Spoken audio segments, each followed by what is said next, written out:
Hello, everyone, and here we are with Роберт Дилтс from Paris, and we have two very interesting questions by our tradition to ask Robert some interesting questions on our projects. And we have tomorrow second module of sleight of mouth starting, the advanced sleight of mouth. So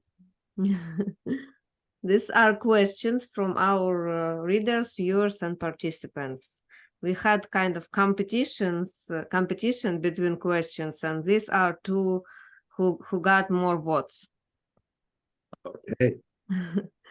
So, do you have any personal strategies for creating good relationships with person?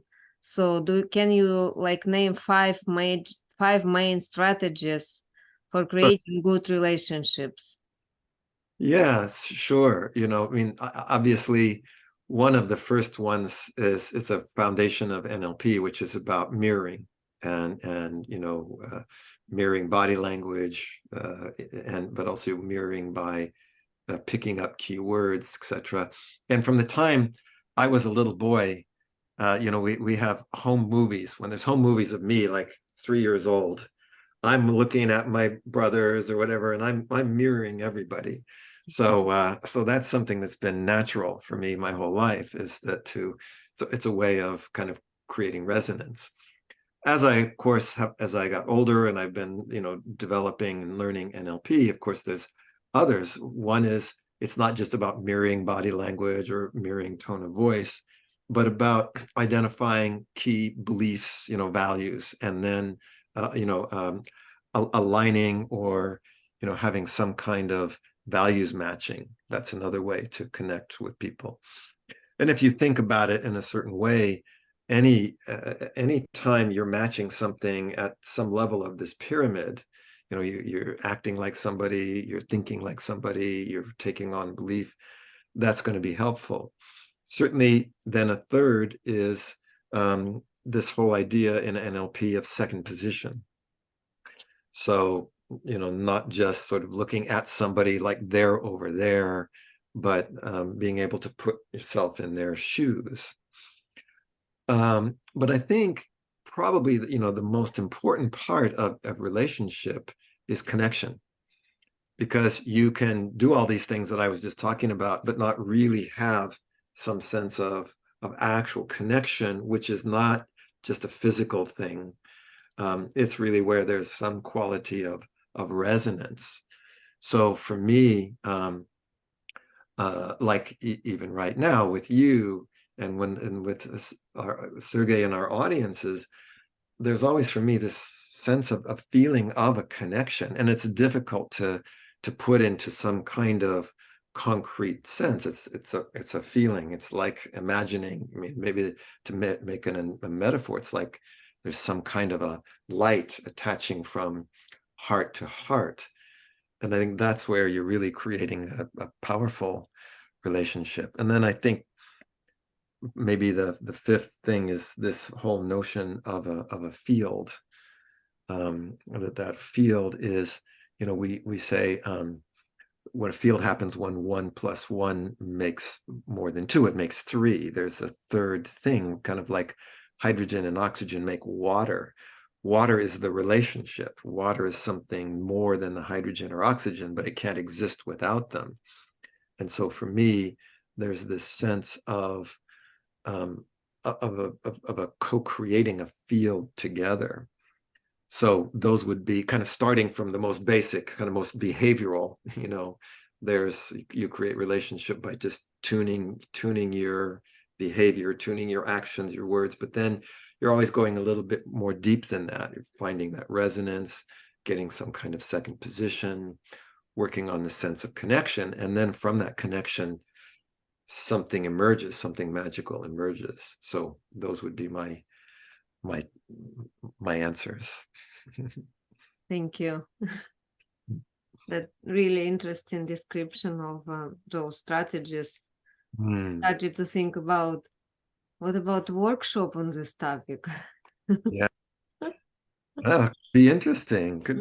Oh, some years ago, there was a guy in Canada who was modeling me, and it was interesting. It's kind of, I was working with people, and he was modeling how I was doing, and some of these kind of things were coming out because there was, how do you make rapport with somebody? And anyway, so maybe we could do some kind of a mini workshop or a webinar or something. Yeah, something like that would be, I think, interesting to explore. Yes. Yeah. Kind of roots and beyond that, what you developed, of course. Yes. I wanted also to ask a second question. Yes.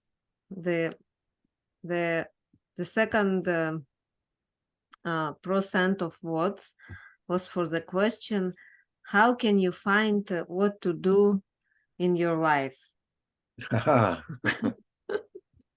Like, Well, very simple question.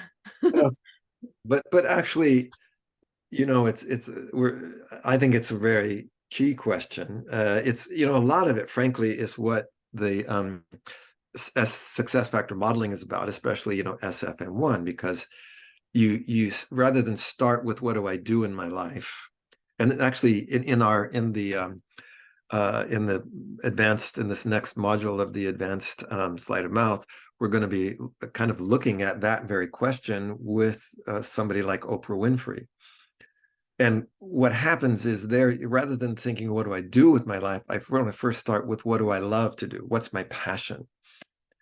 And so that passion is always going to be the beginning. So rather than try to think, well, what is my purpose in life? We actually want to start with, what do I love to do? What brings me alive? What brings me energy? And I like to say that this passion it's like a flame, right? It's like the flame of a candle or something. Because the flame, what does that flame do? It gives you the possibility to actually see, it generates light, but it also generates warmth. That's generating energy.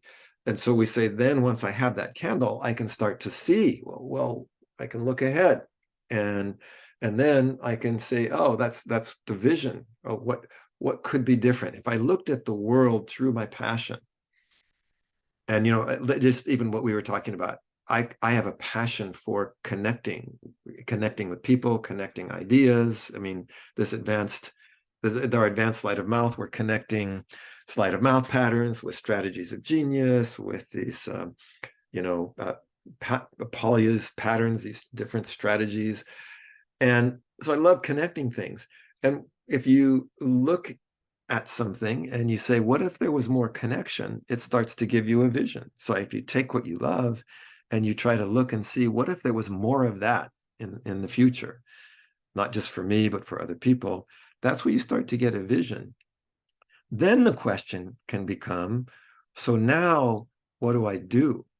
Then what is, if I have my passion and I see this vision, then I can start to think, well, what is it that I could actually do? And this, though, is where another piece comes in, which is you combine your passion with what we like to call your superpower, or your area of excellence. And each of us has a kind of a superpower. And what we mean by a superpower is, it's the metaphor of a superpower is you're sort of born with it. You don't have to learn it at school. The paradox of your superpower is you usually don't recognize it. You usually don't think very much of it, just because it's so natural for you. You just do it.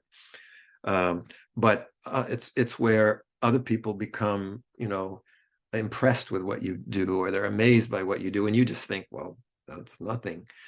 So knowing some of these places of our area of excellence, that's then combining what I love with what I'm good at, and then what I want to see in the future. And now you start to actually, these pieces start coming together. But and that's kind of, again, the pathway that we follow with the strategies, the success factor modeling. So I think that's the key is, just first realizing it doesn't necessarily start with doing. It starts with, what is it that gives me energy? And then final thing is, once you have this candle, your candle is lit, you can light other candles with it. And the thing that the Buddha pointed out about that is, I could light 1,000 candles with my candle and it doesn't diminish my candle at all. I mean, my candle just, I can, my candle would burn the same whether I lit anyone else's candle or not, so the more other candles I can light, then the more that's going out. So that's the other thing, is what do we do? I mean, on a very metaphorical level, what do we do with our life? Light candles. Light as many candles as you can from your candle. But that means I've got to know, I got to get that light, I've got to get it lit, and then I can start through whatever I'm doing. It could be through writing or doing seminars, or just through talking one-on-one, or all these many things that we can do. We are lighting other candles from our candle. So I think that's the kind of the metaphorical answer is, find your flame, get it to bright as you can, use it to see what you want, and then start lighting other candles. Wow. So, Thank you, Robert. you're Wow. welcome. Those are great questions. I like that. These are the upvoted questions. Thank you for bringing so much light into the world. That's my pleasure. That's again, that's the thing. It's a pleasure, because when you love doing it, then. So, thank you, Oksana. Thank you. All right. Well, I'm looking forward to seeing you tomorrow. I think it's going to be a really interesting time. It's going to be, it's always nice when people have been through the first module, because we can sort of get started, right away with the second. And I'm sure it's such a great group of people. So I'm sure it's going to be an amazing journey. Yeah. All right.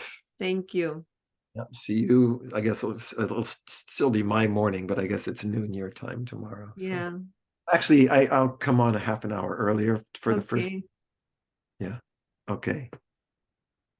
All right. See you. Bye. Thank you very much. Very interesting. Okay. Bye for now. Bye.